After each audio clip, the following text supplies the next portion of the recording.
East Mesa, Arizona. January 27th, 2000. It's 5 a.m., a strange time of day for a well-to-do woman to be dumping trash. This delivery man just happened to see her, and he thought it was unusual. She was wearing high heels and a jumpsuit. So he took the step of writing down her license number. Curiosity gets the better of the witness.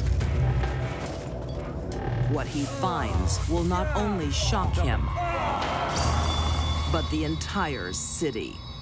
The case was bizarre from the second it happened, and it got more and more bizarre as it went on.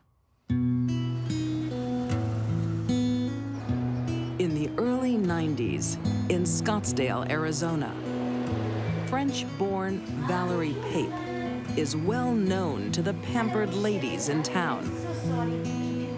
That's fine, Valerie. Valerie Pape was a high society salon owner. So I'm just going to place these onto your eyes, and then you will rest for 15 minutes, okay? She was a very charming woman. She was a very, very smooth lady. But 44-year-old Valerie has no one to share her success with.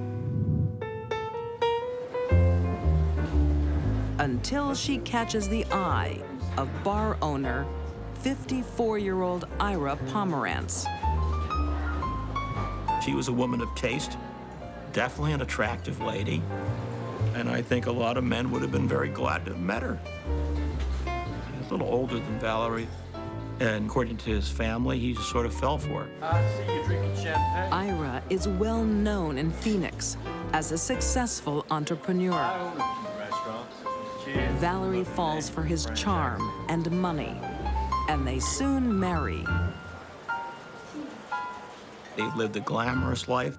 They lived in the McCormick Ranch neighborhood in North Scottsdale. Very, very nice, the community. And it was a very large house. From the outside, looking in, people would think that they were wealthy. Valerie prides herself on her appearance and spends exorbitantly to keep up with the latest fashions.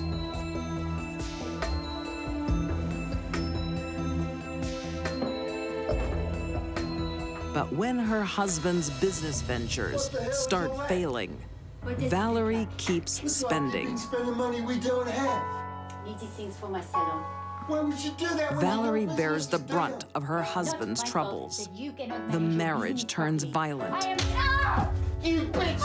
You can't talk to me like that. Touch me! Don't touch Everything me! you own belongs to me. Go! You are useless!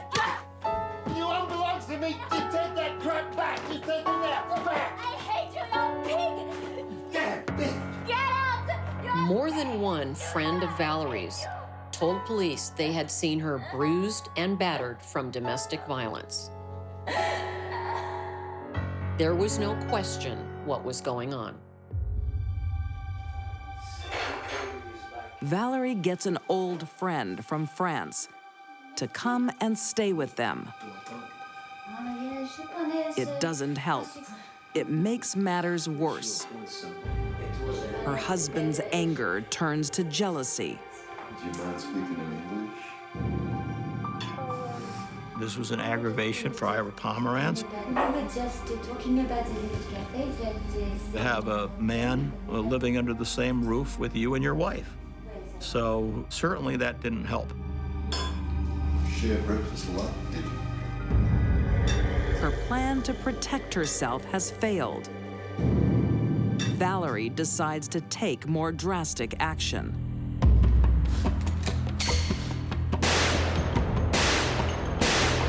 She actually took a class from the gentleman that taught her how to shoot. Get your left hand and hold that. That's it. You're gonna buy a gun, it's very smart to know how to handle the gun. Straight down the barrel. That's beautiful. Whenever you're ready, you go for it. Okay. The gentleman said that she was very poor at first, but that she improved pretty quickly. Valerie Pape is in training for murder. That's excellent. In many of the cases where a woman kills her husband, she was desperately unhappy and saw no other way out. But no one could imagine what this petite French beauty is capable of.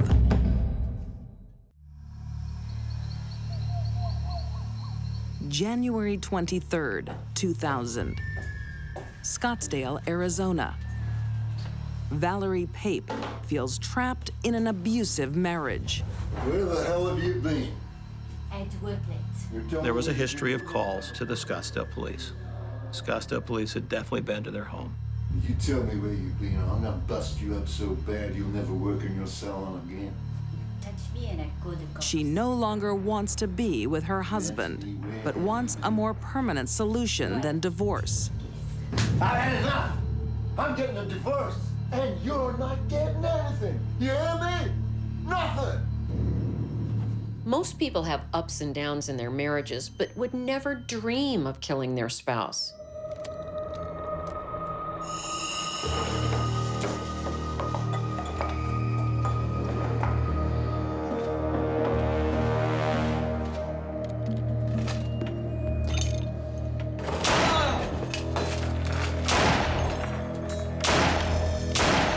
Valerie pumps 4 shots into the back of her 60-year-old husband.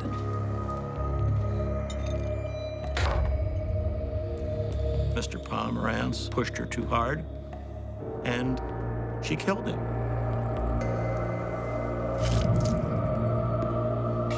But taking his soul is not enough for Valerie. She wants to destroy his body. It's not terribly surprising to me that Valerie shot and killed her abusive husband. What does confuse me is that then she cut him up. Mr. Pomerantz was dismembered brutally. His body was basically destroyed piece by piece. This body, it would be heavy, it would be difficult to disarticulate the bones and joints from one another. It would require a persistent amount of endurance. For 4 days, Valerie keeps the body parts at home. She had not planned how she was going to hide the body. Obviously, wherever the body was, there's going to be evidence, and the evidence could incriminate her. Panicking, Valerie drives across town and tosses part of Ira's body away like trash. You don't see people dismembered every day. You don't see people driving 30 or 40 miles from Scottsdale to discard a torso every day. So this was quite a case.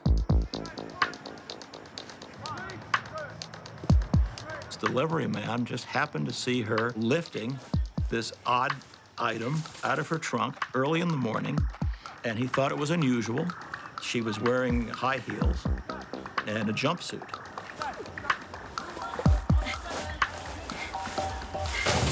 So he took the step of writing down her license number.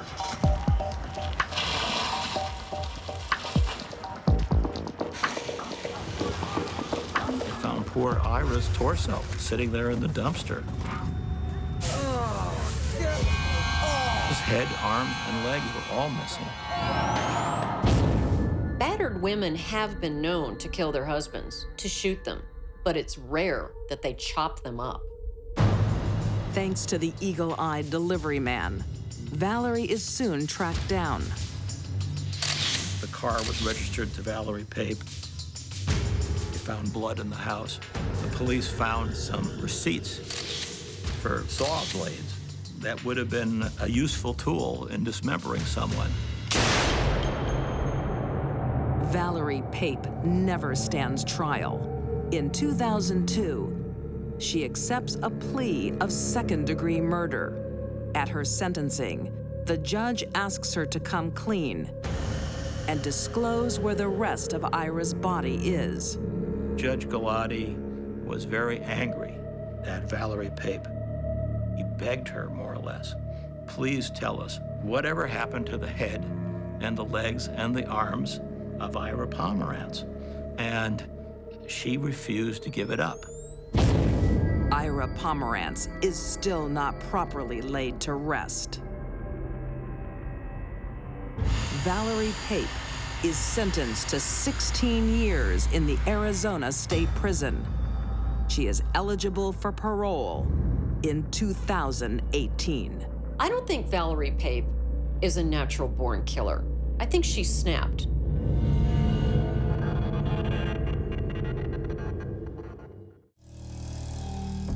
It's wise to be wary of a stranger's smile. She didn't come out of mean and vicious and venom-dripping poison. Kind gestures can be misleading. She was in charge. She was calling the shots. The most deadly can look so normal. The case is one of the most disturbing I've ever looked at in 30 years.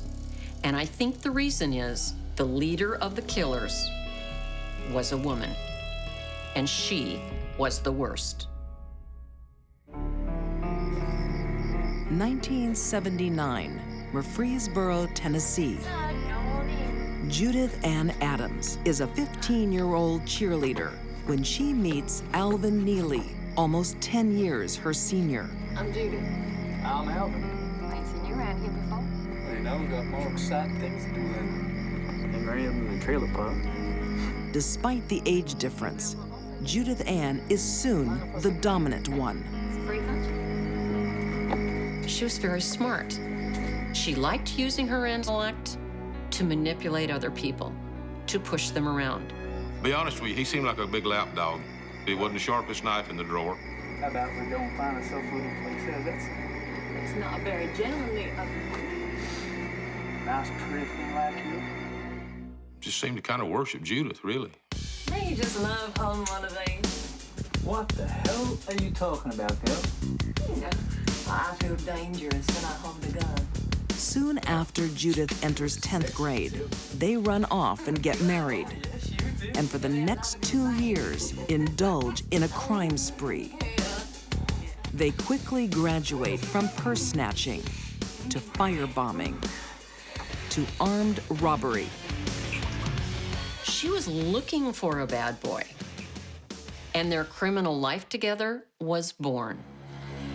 They called each other Bonnie and Clyde and really thought of themselves as this extraordinarily adept outlaw couple. But they're not, and are soon arrested during a robbery.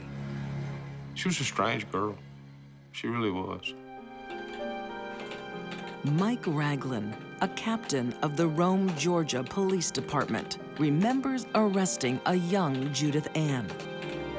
She was very bitter. For a 16-year-old, several of us thought about that. She was really, really ice cold. It was kind of like venom or poison. You could look into her eyes and there were nothing there. It's like two caves. In November 1980, Alvin and Judith are both convicted of armed robbery. Judith is still a minor and serves only 14 months in a youth detention center. There she gives birth to Alvin's twins. But motherhood doesn't soften her. On her release, she's determined to prove how tough she is. She came out of there really, really, really mad at some folks. Eventually, they found that stealing, robbing wasn't enough for them. They wanted to hurt people. At a shopping mall in Rome on September 25th, 1982, 13-year-old Lisa Milikin is stranded. Her ride home hasn't arrived. She is in the wrong place at the wrong time. When Judith Ann and Alvin picked up little Lisa, they knew her fate at that moment. The minute Lisa got in their car, her fate was sealed. Dragged into a hotel room, now the couple's twisted thrills involve brutal rape. It's a turn-on for both of them.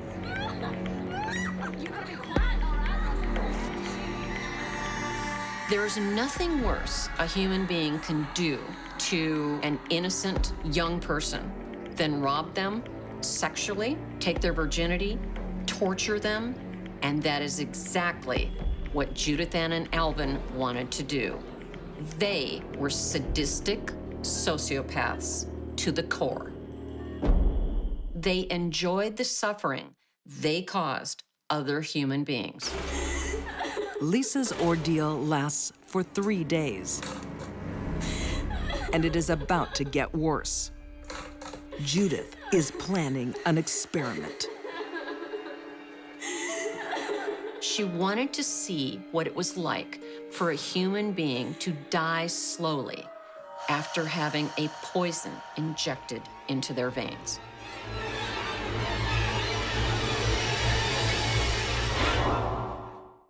I'm not a bad person. I don't understand why people think that I am.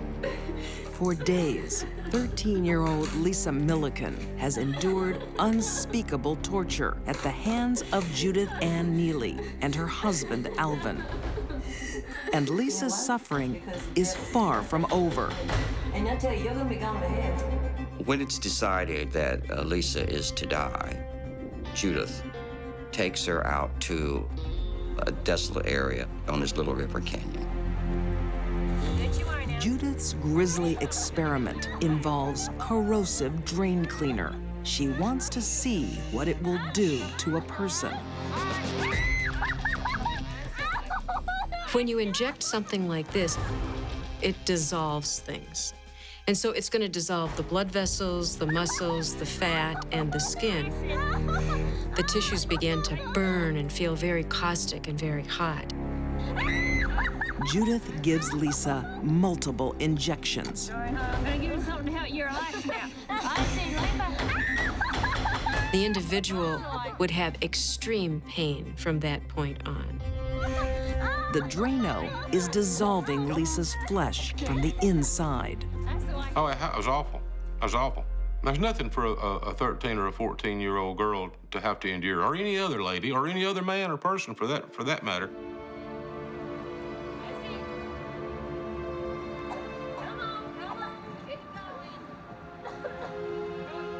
But Judith gets impatient.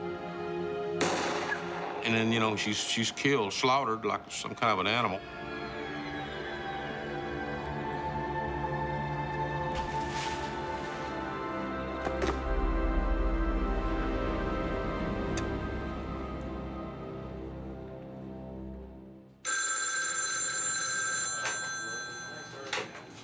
In nearby Rome, Georgia police start getting strange calls. One of the dispatchers called me into the office. I want you to listen to this. A young woman claims to know where missing Lisa can be found.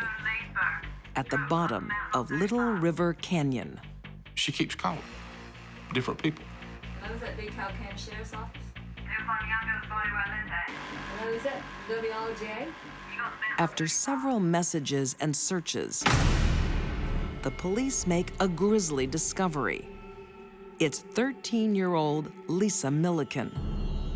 The biggest question for police: who is the strange caller who leads them there? Judith Ann wanted the community to know what a horrible thing had happened. I'm not saying she wanted to get caught, but she wanted the community to be shocked. She wanted to revel in her glory at what she had done. Hello, is that Ron But Post? Judith's audacious calls will be her undoing because she says something revealing. It's on the run from Harper. When she called in and used the phrase "on run," that set off a few alarms in the police department in Georgia. It is a key clue for police, as juvenile offenders tend to use the expression "on run" rather than "run away." Because the feeling was that this was a phrase that would only be used by someone who had known or been in the custody of the youth authority. They put together a list, and there's about 10 girls. But as police are narrowing down their list of suspects, Judith and Alvin are moving on to their next victims. Just 5 days later, they befriend John Hancock and his wife, Janis Chapman on the side of a road. They convince the unsuspecting couple to go on a country drive. They don't realize they've been kidnapped.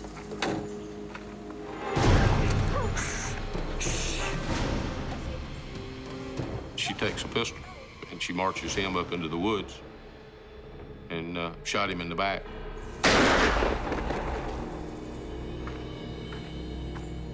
She was getting rid of the alpha male so that she could have his partner, Janis, all to herself. Being a mother of 3 doesn't stop Judith's depravity. In a cheap Nashville motel room, her new captive is held in front of her children. They will be the innocent witnesses to their parents' brutality. Janis was then repeatedly raped by Alvin. Judith's sadism escalates. Judith Ann enjoyed telling her kidnap victims what she had done to other girls that she had kidnapped. I put this in his back like this and slip. Bam!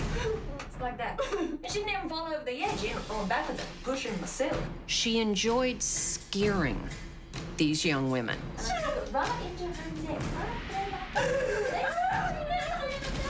It was as much fun for Judith Ann to instill panic and fear in these victims as it was to physically and sexually torture them. Janis's horrific ordeal goes on for 24 hours. When Judith decides it is time for it to end, the only mercy is she makes it quick. I see. Now you stop.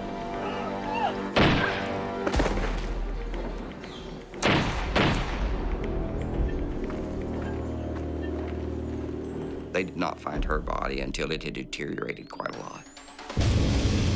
This time, there are no bragging phone calls to police. The deadly couple move right on to their next victim. You only knew how many people I'd killed with this gun. You would be begging me to die, because the devil ain't got nothing on But me. police don't need any more clues. They have an extraordinary breakthrough. John Hancock, shot and left to die 3 days earlier. She thought he was dead. Now, he don't die. He crawls back down the dirt road. Rescued by a passing motorist, John tells police that Janis is being held by a couple with young twins. It's the crucial clue. Police refer back to the list of juvenile offenders. The only name on that list who had had twins was Judith Neely. Police soon track Judith's vehicle to a hotel room.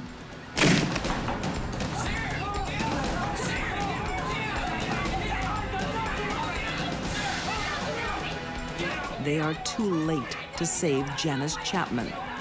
But incredibly, they find their latest victim alive. We really don't know why Judith Ann became a sexual sadist who preferred females. We don't know if someone tortured her sexually when she was a little girl, or the opposite, which is that she was simply born this way, and this is a sexuality that she discovered that she liked. Alvin Neely makes a full confession. He receives 2 life sentences. Judith Neely is sentenced to death. To me, she's a sociopath. I think has no emotions and no remorse. Had they not been stopped, they would have gone on and on and on. In jail, Alvin shocks investigators by confessing there are more victims. Alvin told us they killed other people, you know, and we had detectives coming to the Rome Police Department after this thing was from Alabama, Southern Alabama, Mississippi, South Georgia, and didn't know who they were and never could identify them. In 2005, Alvin dies behind bars. His secrets go with him. Judith Neely is still very much alive. A governor's reprieve in 1999 sees her death sentence commuted to life. I don't know how many she killed, unless she decides maybe someday to get a clear conscience about it. We're not gonna know, not gonna have an idea. I hope she will be watching this program and invite me over to let's clear up all these others. And that would be really something that I would like for her to do. When a woman turns on a man, by far the most shocking case I've ever dealt with. the consequences can be unpredictable. She did the worst possible thing she could do.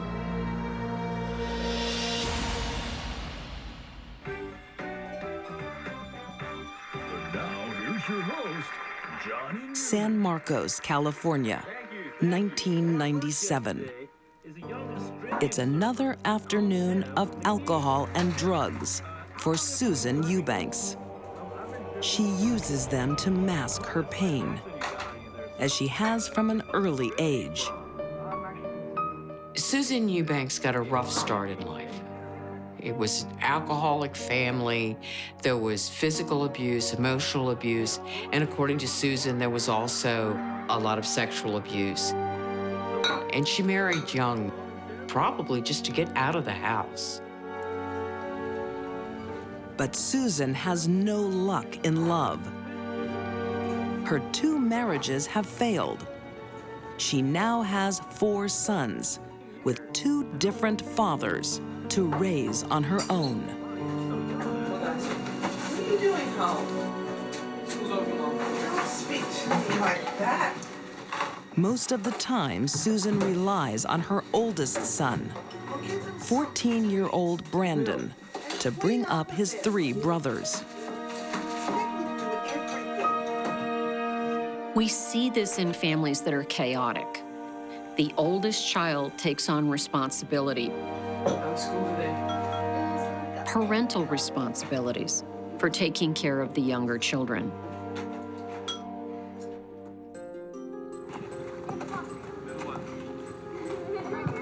In the fall of 1997, Susan has a new boyfriend, Renee. He moves in. Renee will soon realize having a relationship with Susan isn't easy. She had to have a man in her life. She was unemployed, she needed income, and she needed someone to help her raise her 4 boys. One Sunday, Susan wants to go out drinking. The bar. You said we were going to the park. We need some alone time. Get over it. She leaves her 4 young children and their cousin, who's visiting, home alone. Susan believed the opposite of what most mothers believe. Susan thought her children were here for her, not that she was here for them.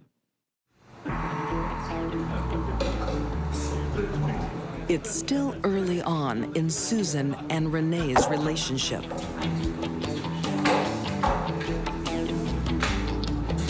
But Renee is not attentive enough for Susan. She's deeply insecure and jealous. She senses he has wandering eyes. Susan is not prepared to be disappointed again. Her sister had talked to her, and she had indicated that she was very anti-male that day. You over there whoring with another woman, and I'm right here. I'm just being friendly. I can't trust you. Oh, you know, that's enough. When Renee tells her he wants out, Susan loses it. Yeah, well, let's see how full I am. They left the bar and went home, and the fight continued. You are not leaving me. You are not leaving me. I'll make everybody pay. You're not leaving me. It was loud, it was physical. Psycho! I'm done with you! You're not leaving me! Renee wanted out of the relationship, and Susan was not going to let that happen. Thaddeus, you can't take this. You can't leave me. To keep Renee from leaving, Susan makes an unimaginable threat. I'll hurt myself. Stop making stupid threats, Susan. Yeah? I'll hurt the kids. I brought them into this world. I can take them out. Don't talk like that, okay? Renee doesn't take her seriously and tries to calm this wild woman, the only way he knows how.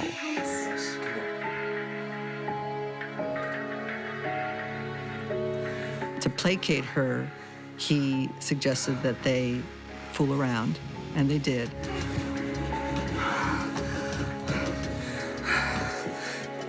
When she was still in the bedroom, he found an opportunity to leave and call the police to ask them to help him remove his property from the residence, because I guess he expected there would be a scene.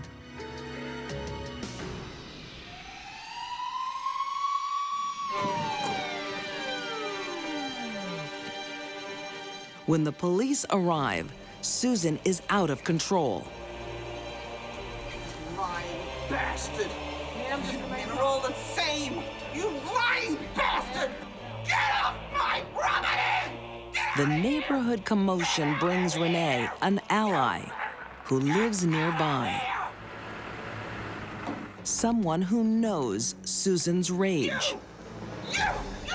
Her estranged husband, Eric Eubanks, the father of her 3 youngest sons. Eric helped Renee and drove him off in his car.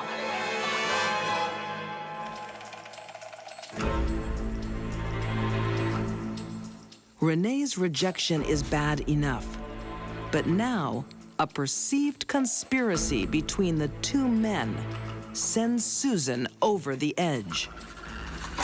Susan was just whirling into total violence and deliberation and premeditation.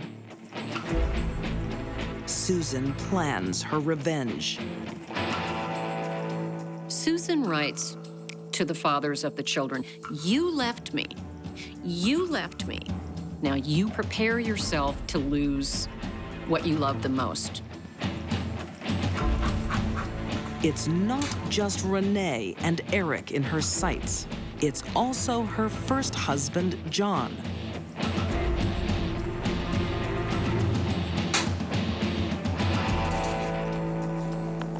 It was just basically the ultimate betrayal. Innocent lives are about to be caught in the crossfire. It was just pure evil.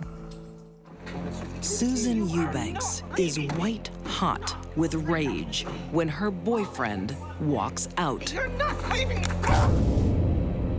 It fuels her anger towards all men. She has already 2 failed marriages and is left with 4 sons. Eric Eubanks, her estranged husband, had received a page that said, "Say goodbye." He had a restraining order against him.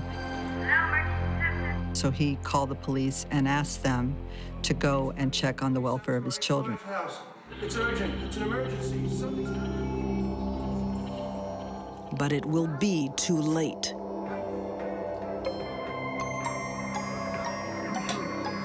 Susan has begun her deadly retribution, starting with her oldest, her first husband's son, Brandon.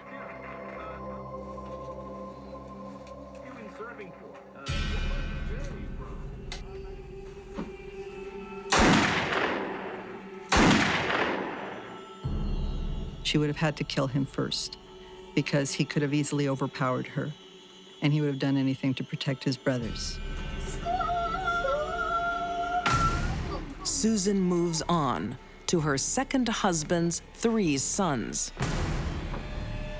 You stay there. Just stay put.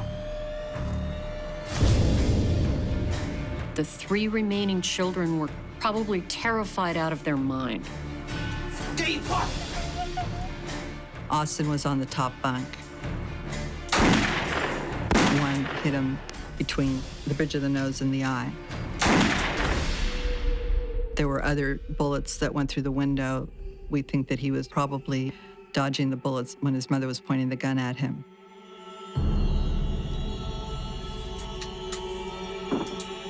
You stay there. Susan's 2 youngest are forced to watch their mother reload. She only had a 5-shot. She has 2 more victims. She could have stopped. Stay put. But there was no stopping.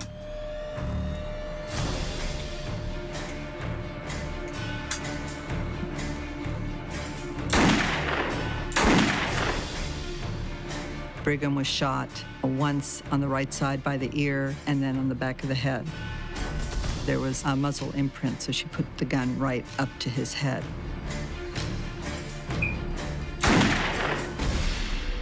Little Matthew, the 4-year-old, was found at the foot of the bed, and his gunshot wound went through the top of the head. He must have been in a fetal position. Susan murdered her sons in the same order that they came into her life. Only 1 child is spared. Susan's visiting nephew. The fact that Susan did not kill her nephew, I believe, proves what her motive was all along: to break the heart and destroy the life of the fathers of those children. She had no beef with the father of the little boy that survived.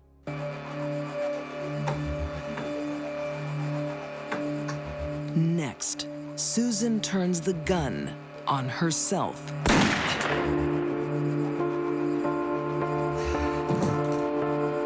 But she doesn't plan to die. Susan shot herself in the stomach, then called 911. Help! What she claimed to police was it was a murder-suicide. Her sons couldn't live without her, and she couldn't live. So she had to kill them and then kill herself. Where are the children? Susan's playing the sympathy card. If she really wanted to commit suicide, that bullet would have gone in her head, not in her stomach. She wanted to look their fathers in the eye so she could say to them, I took the most important thing away from you. How does it feel? Susan Eubanks' plea for sympathy falls on deaf ears. In September 1999, she's sentenced to death and is currently awaiting execution in Central California Women's Facility.